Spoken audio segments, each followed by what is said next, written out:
Testing, testing. I'm back. I'm back. Apologies for the technical difficulties.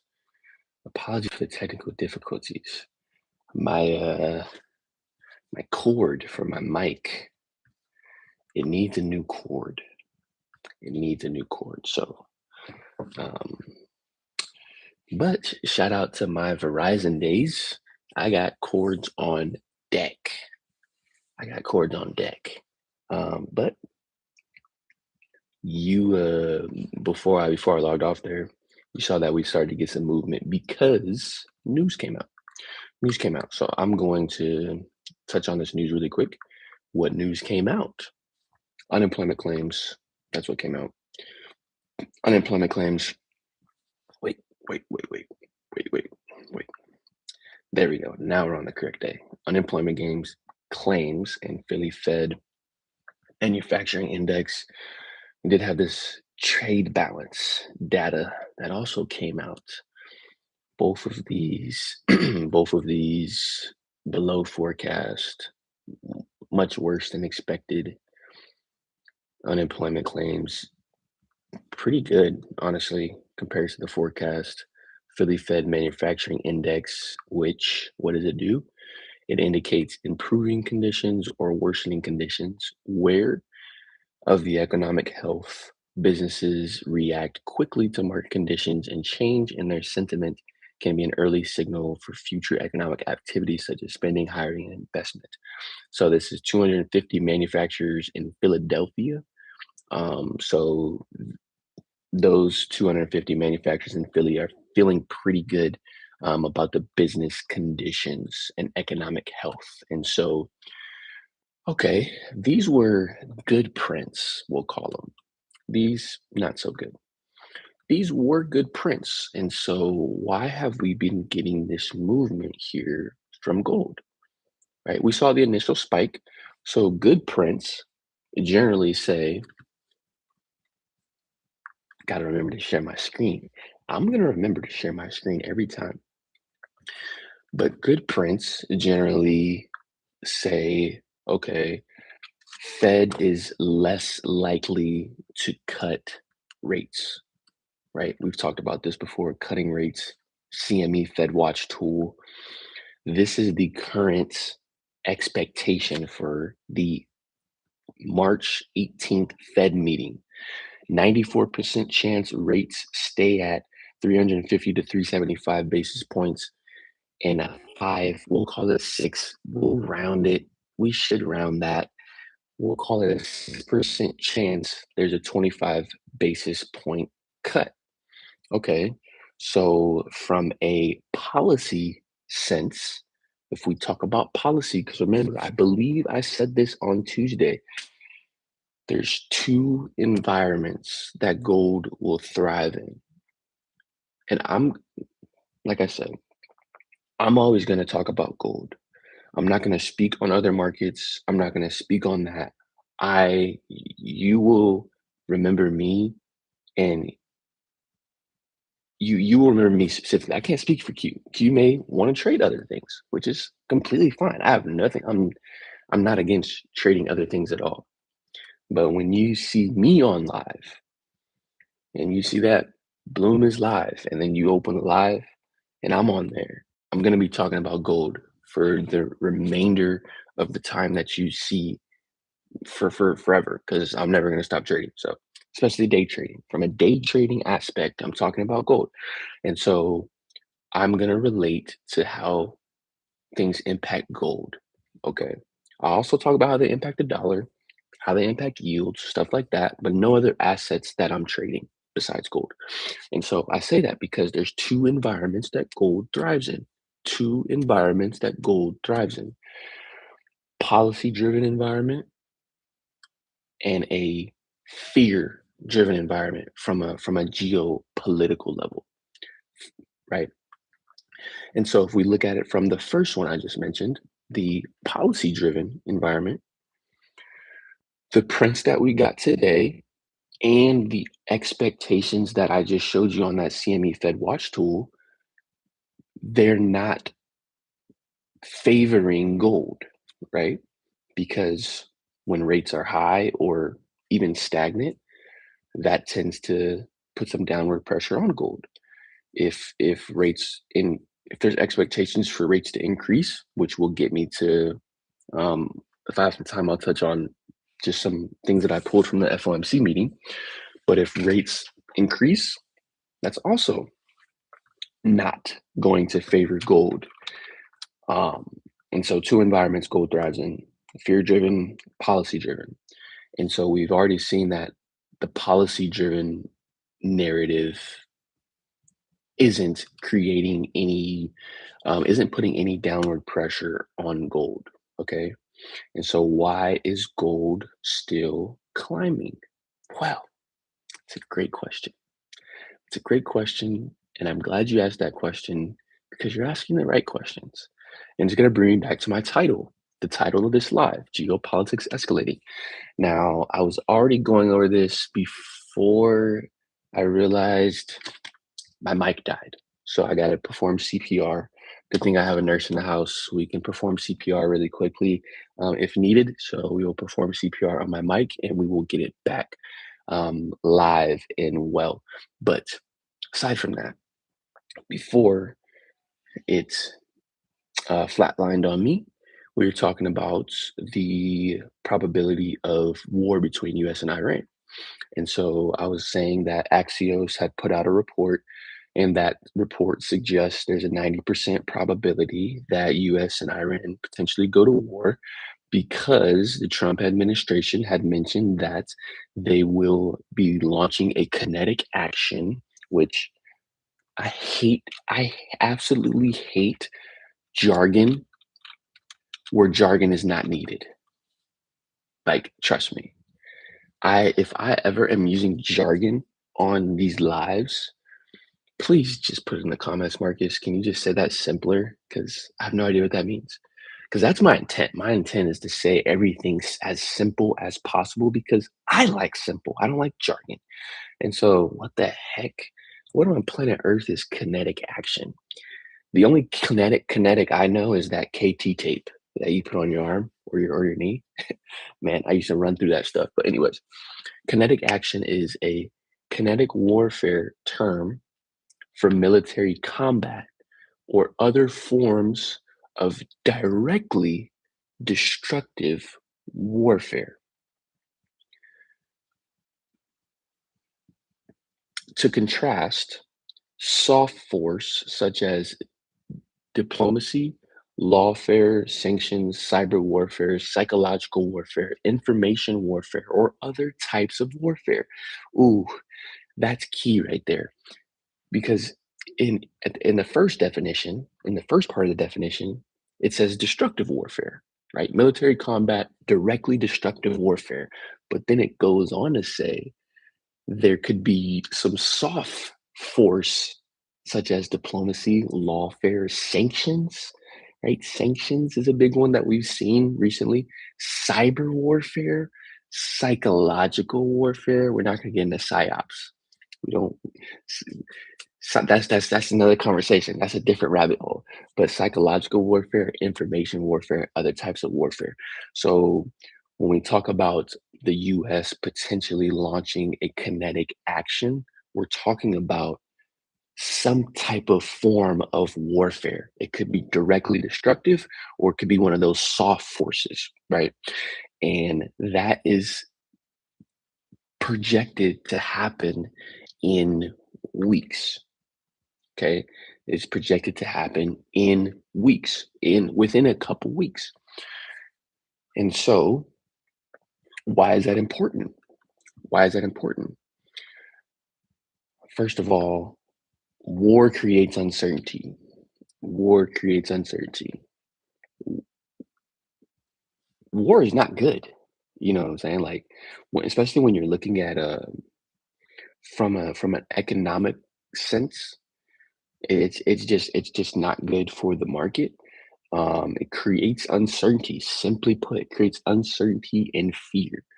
And remember, a second ago, gold thrives in two type of environments: policy driven or fear driven. So this is when we're seeing like the charts right now, even though we got a good print from unemployment claims, and the Philly Fed manufacturing, even though the rate cut expectations are a 95% chance rates don't get cut, which does not favor gold, even though those two factors are true, we've still seen gold climbing. It climbed 2% yesterday, which 2% doesn't seem like a lot, but relative to where it's at, it's significant movement. And now we're seeing it climb this morning. We don't know if it's gonna continue climbing, but we've seen it climb since that newsprint came out, right? But it's because we're in a fear-driven environment. We're in a fear-driven environment because of the title of this live, Geopolitics Escalating, US and Iran, right? That's number 1.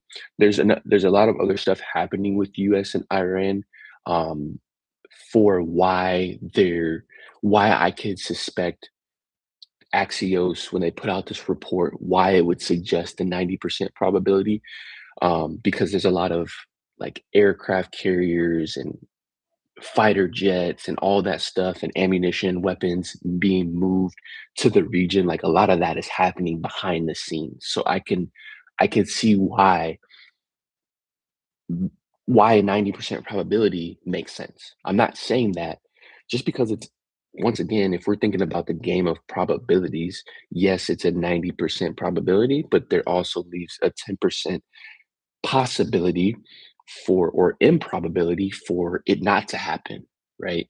And it could not happen from conversation, it could not happen from agreement. Like there's a chance that it cannot happen. So that's I always hold on to that type of stuff. You know, I'm always looking at both sides of the coin. You know what I'm saying? Q just mentioned the principle of parsimony, and I was just going to bring up the law of polarity, right? Two sides to everything, positive and negative. There's a probabilistic side and an improbabilistic side, right? There's two sides to everything. But just to touch on that comment Q made, because I love principles. Oh, I love principles because they don't change. They don't change no matter who you are, no matter what color you are. If you're black, you're white, you're green, you're brown, you're fat, you're tall, you're short. Like it doesn't matter. It doesn't matter what principles work for everybody. But the principle of parsimony is a problem solving scientific rule stating that when presented with a hypothesis, one should prefer the simplest explanation that requires the fewest assumptions. Oh, man, I wish I had that road thing where I can go. I'd be hitting that mug like crazy right now because that was fire. You will hear me refer to that principle again. And if you don't, then I'm lying. Then I'm lying. But you're going to hear me refer to that again. So the principle of parsimony. That's really good. That's really good. Um, and so yeah, what I was saying before I, went down that rabbit hole. Sometimes, guys, I go down rabbit holes, and you just got to come down with me. All right, you just got to come down with me. But what I've gotten a lot better with is getting back to my original thoughts. At before when I go down rabbit holes, I don't even know my way back. But I've been able to get better. I've developed in that area and I can find my way back. And so what I was talking about was why the 90% probability made sense to me because of the military the strategic placement of fighter jets and ships and weapons and armory and stuff and so on and so forth. So um, that was the first point for why we're in a fear-driven environment and the reason gold could potentially be thriving in that environment. One thing I will say before I continue on to the next few points is everything that what we have to understand is everything about the market is speculative. Everything everything about the market is speculative. There's really no fact about the market. And what do I mean by that? I mean, like, I'm telling you all these things from a fundamental aspect that could potentially be the reason why gold is thriving because we don't know for certain. Like, it's honestly kind of it's fascinating to think about that really it's hard for us to wrap our mind around the, um, the p the uncertainty. Like, it's hard to wrap our mind around uncertainty. Like, we want something to be certain. We want something to be certain, so what I'm saying is everything is speculative. We just don't we have no idea if the fundamentals are actually moving the market. But what do we have certainty about? We have certainty about how fundamentals historically have impacted the market, right? It's we still can't predict anything. We still have no certainty about what could happen. But what I want you guys to hold on to is everything is speculative. So whether it's a headline you see, whether it's me talking, like go do the research yourself. Like go follow these breadcrumbs yourself, right? And figure out why this would make sense. Because at the end of the day, I'm just a spectator, right? I'm just a spectator. I'm just observing and I'm drawing conclusions, right? Simply put. I'm drawing conclusions, I'm asking questions, I'm finding the answers. I'm just a spectator. Everything that we see, all the headlines they're just spectators. Okay. So I think that's important to hold on to because it's very hard to find a fact. Like it's very hard to say this happened and it caused this. Like, it's very hard to, like, actually say that. We can say, "This happened, so it could potentially cause this," and then what we thought could potentially happen did happen, but there's no way that we could say it happened because oh, man, it's I hope you guys are catching what the message that I'm trying to get across because it's honestly it's really difficult to wrap your mind around. Um and so, getting back to my original thought, remember when I said I go down rabbit holes, I found my way back, right? I found my way back. My GPS goes redirecting in my brain, redirecting. But to go on to the next couple points, there was also something. Ooh, this is what I mentioned this in the trading community yesterday. Our trading community, our circle community.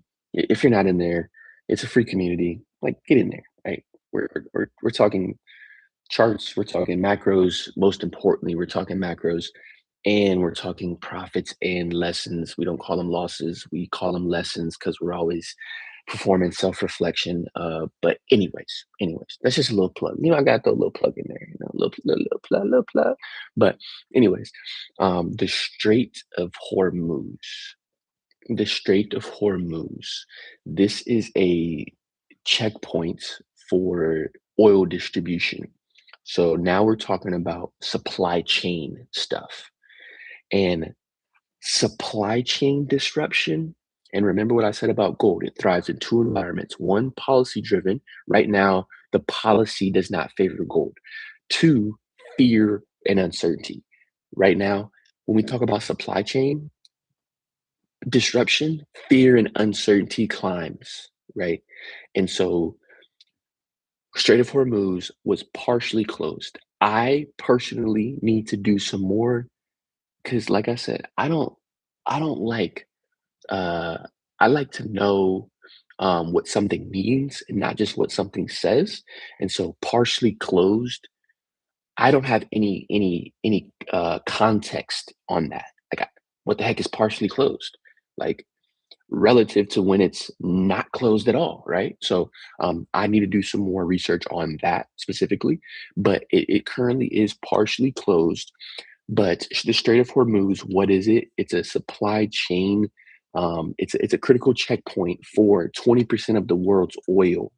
So when I say supply chain disruption, we're talking about partially closing that a checkpoint in which 20% of the world's oil moves through.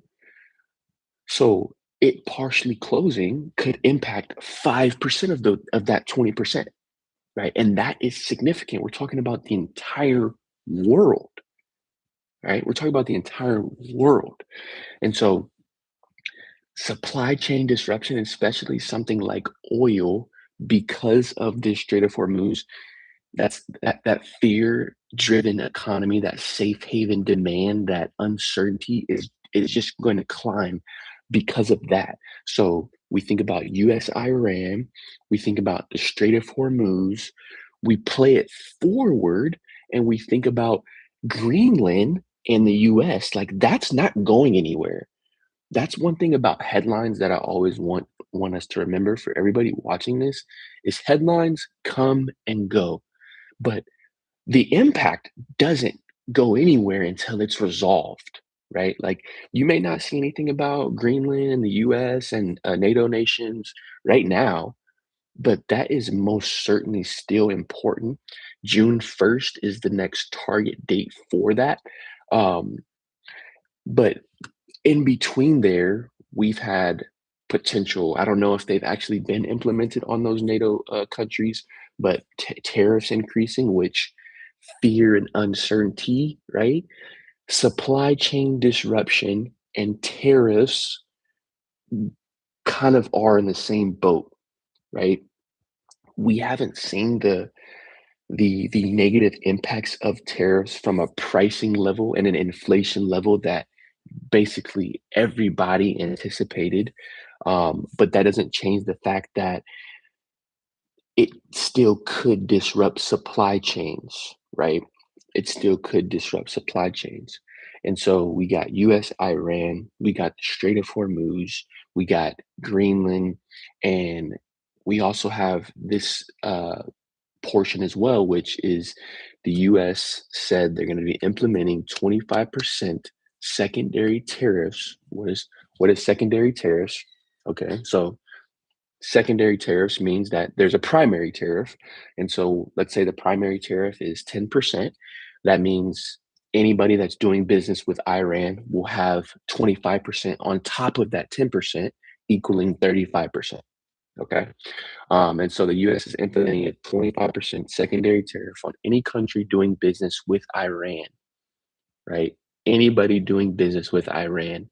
And so when we're talking about and what is the strategic play here? The strategic play is it's like a loyalty test, right? They're forcing their trading partners to basically say, okay, the US is not rocking with them, we're not rocking with them, period, right? And if we are rocking with them, we're gonna pay an additional 25% than what we were, right? And so, but when we talk about supply chain disruption, how could that disrupt the supply chain? Well, maybe those countries that say, okay, we're not going to do business with Iran, maybe there is something important that Iran had for them that now they have to go elsewhere to access. They still have other avenues to access it, but now it changes slightly for a couple weeks or a month and whatnot in order for them to get that system in place, right? So we have U.S. and Iran war potentially rising within a couple weeks, and that is either that's kinetic action, which means direct uh, direct destructive war. There's two avenues: direct destructive war, and then soft warfare, which can include diplomacy, lawfare, sanctions, um, psychological warfare, informational warfare, and then there was one more in there. There was one more. What was it? What was it? What was it? Or other types of warfare. So, or cyber warfare, and cyber these days is big.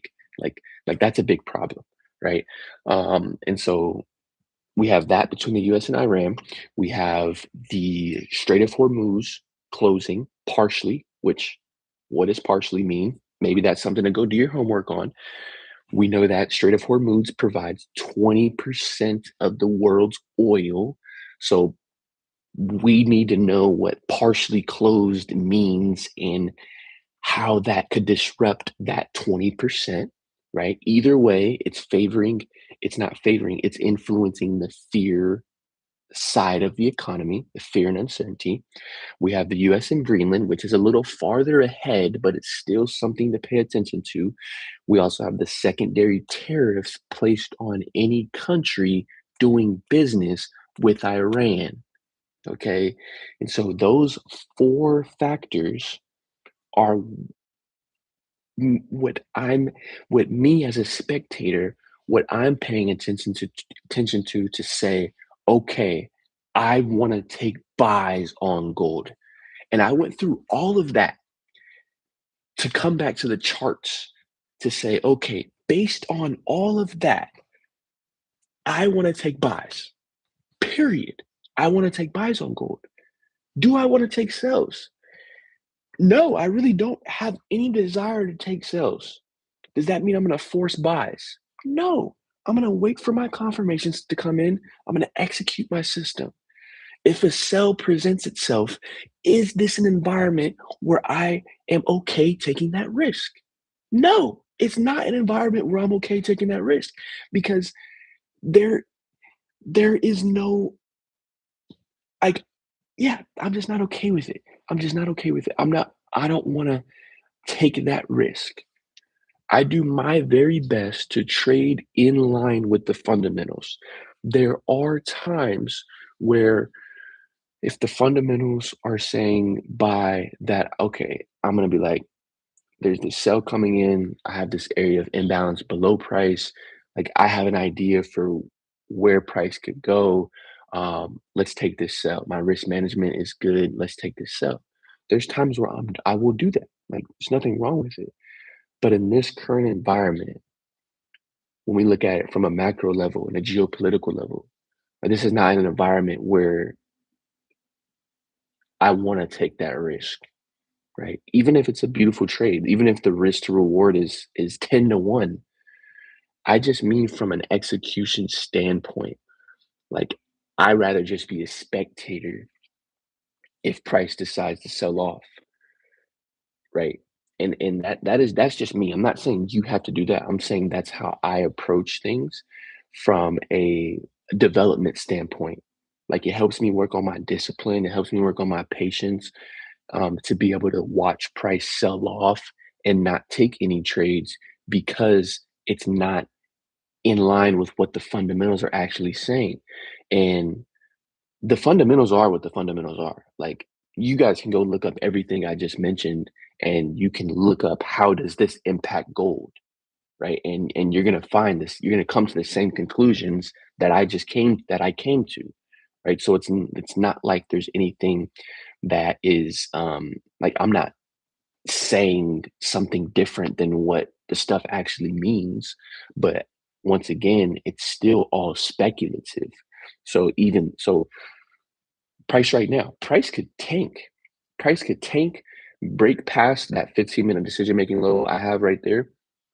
It could break past that and then continue downwards, right? But that doesn't change the fact that the fundamentals still what the fundamentals are. It just didn't act on price today, right? And so that's where the patience, excuse me, that's where the patience and the discipline comes in for me because I know eventually that the fundamentals are going to win. Like, and that's something that historically I've seen over and over again and over and over and over again, right? So the fundamentals move the market, and that's one thing I'm always going to hold on to that.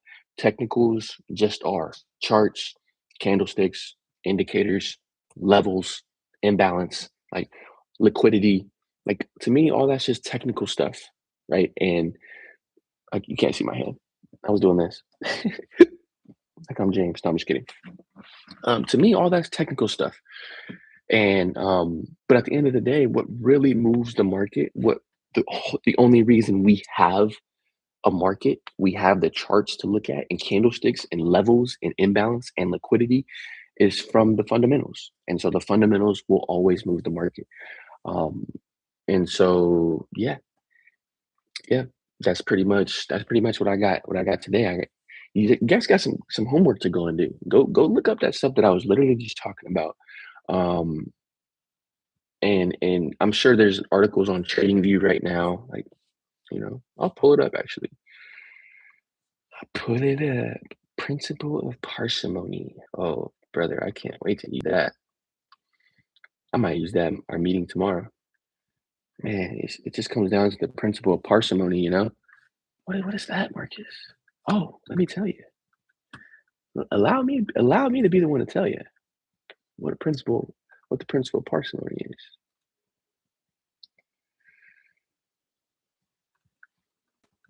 All right. So look, we're even seeing the dollar rise. Like dollar's rising and gold is rising. Why? Fear, fear, fear. That's why. Just fear. Um, so look, if you go to these, you can go to Trading View, right? Click on whatever asset you're looking at. Click the little purple, and then it pulls up news folders. And so I'm sure there's something in here 14 hours ago. I mean, yeah, it's not super long, but there's been a renewed flare up in worries over a potential US Iran war. US Iran conflict that could enhance the safe haven allure of the precious metal, right? Gold edges higher in early Asian trade, growing risk of US Iran. You know what I'm saying? So, like, I'm not just making this stuff up. But once again, remember, like, we're just spectators. This is all speculative. Okay. Um, we, if we're searching for certainty within the markets or in life in general, you will come up searching still because you will never find certainty. There's only one thing to be certain about. There's only one thing to be certain about. And I'm going to let you decide or think about what I'm referring to as that one thing that's certain in this life, in this world, right? But like if you're looking for certainty on the charts, you're absolutely never, ever, ever, ever, ever going to find it. And so let me get to these comments. A lot of macro and geo econ political stuff to get into. Yeah, yeah, there definitely is. The cool thing about it, though, I think, because we've understood it for a good amount of time at this point. I don't really think about how long we've been focused on the macros, but when I do think about it, I'm like, okay, like we just get this stuff. Like we can see a headline, and we can just get it. Um, so yeah, it's cool that I'm not gonna say it's cool, but with this stuff happening, like it's interesting to follow along with because we get it, and that just takes reps. There's no way to shortcut the reps. Just like anything, right? We say that all the time that trading allows for development elsewhere. There's no shortcutting the reps, period. Um, the simplest, most easily explained definition is often the best. The simplest, most easily explained definition is often the best. I love that. I love that. Right now, getting a little correction on price. I'll share my screen before I jump off here and get ready for the work. For the work is a, for the work is a, what makes a spy or great scientist great is not knowing everything that is impossible. You can't connect the dots moving forward. It's about knowing where to look, where to find the information useful. I think that's a really good point because there's a lot of information out there, and you may spend hours on information that is actually not useful information. And so we call that a waste of time, right? We call that a waste of time.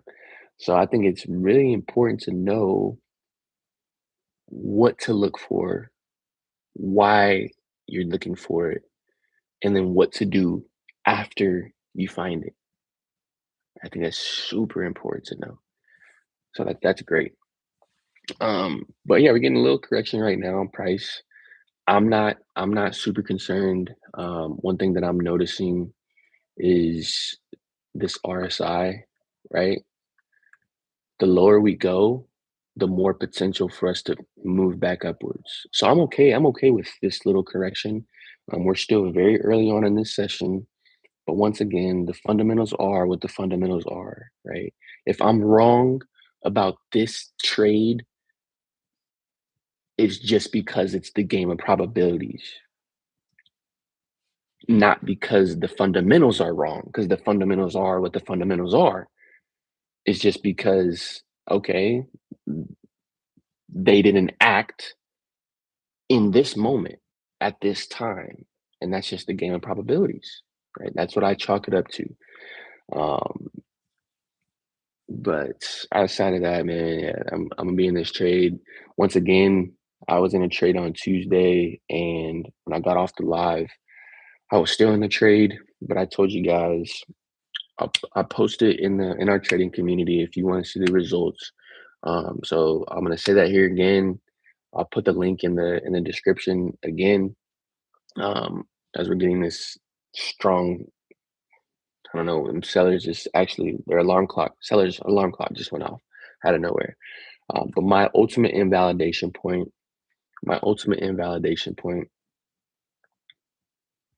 is here. This second 15-minute decision making level, so about 120 bucks. Um, within my risk management, this area here is a no trade zone for me because it's come down here and consolidate, like it's done stuff like this, right? So that's why I'm saying that this second decision making level is my ultimate invalidation zone because I don't want to put my stop loss at this level just so price can do this. You know what I'm saying? Just so it can come down here and spike below that level because it will. Like it's come down to that level before, but like look at this area over here. So this is when I entered my entry, but look at this area over here. You see that? And now it did come down and spike, but this was on market open in the evening for the Tokyo session. So that's why we got this crazy spike. But you see that it just came down here, just right in between this area, right? And respected it. So that's just a lesson I've learned from the past. Um, so anytime that I can have this type of this type of structure with my levels, I favor the furthest level away from my entry as long as it's within my risk management parameters, which is 250 bucks on every entry is what I'm willing to risk. And so this is, like I said, 120. So I'm good risking that. Take profit. Take profit is going to be, I want to be targeting this level. Like I said earlier, I'm looking for price to keep moving upwards, keep moving upwards. Ideally, when we break this area, it's early on enough in the session that still provides some time for us to keep moving upwards. Because when we break this 15-minute decision making level, I'm going to scale in. So I'm going to enter another contract. So then I'll be in two contracts. However, if we get to this area and let's say we're really overbought on this RSI, when we get to this level, I may look to collect my profit, or I will slide my stop loss in profit, right, and just let price do its thing. But ideally, in a perfect scenario, I'm looking for us to break this 15-minute decision making level. I'm looking to scale in, and I'm looking to take this trade to this 1 hour decision making level. But outside of that, once again, always appreciate you guys jumping on. We'll be back live on Tuesday, February 24th. I only know that it's February 24th because my daughter's birthday is February 25th. So that is going to be a fantastic week nonetheless. But other than that, appreciate everybody hopping on. I don't know why when I unshare my screen, my camera just goes insanely blurry, but hopefully it's not blurry on. Oh, there we go. There we go. It's clear. Dude, it's so funny because when it was that blurry, I was like, man, like no offense to anybody who doesn't have 2020 vision. But when I was looking at that, I was like, damn, this must be what it looks like to not have 2020 vision. Thankfully, I was blessed with 2020 vision. Like I said, I hope nobody is offended by me saying that. I didn't mean to offend anybody if you are offended, but I just thought that was crazy. Other than that, like I said, I'll catch you guys. I'll catch you guys next Tuesday.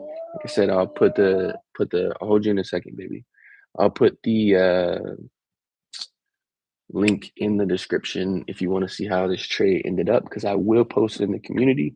Other than that, go do some research. Go do some research on the things I went over today. But always hold on to the fact that we are spectators. We don't know what's going to happen for certain. The only thing that we can do is study what has happened, understand what is happening, and understand the possibility of what could happen in the future. We don't know anything. We can never be sure. We can never be certain. But what we can do is gain knowledge, gain understanding, and understand how to apply that through wisdom. So I'll leave you guys with that. But appreciate you watching this live stream today. Hopefully you got something out of it. But I will catch you guys next Tuesday. Peace out.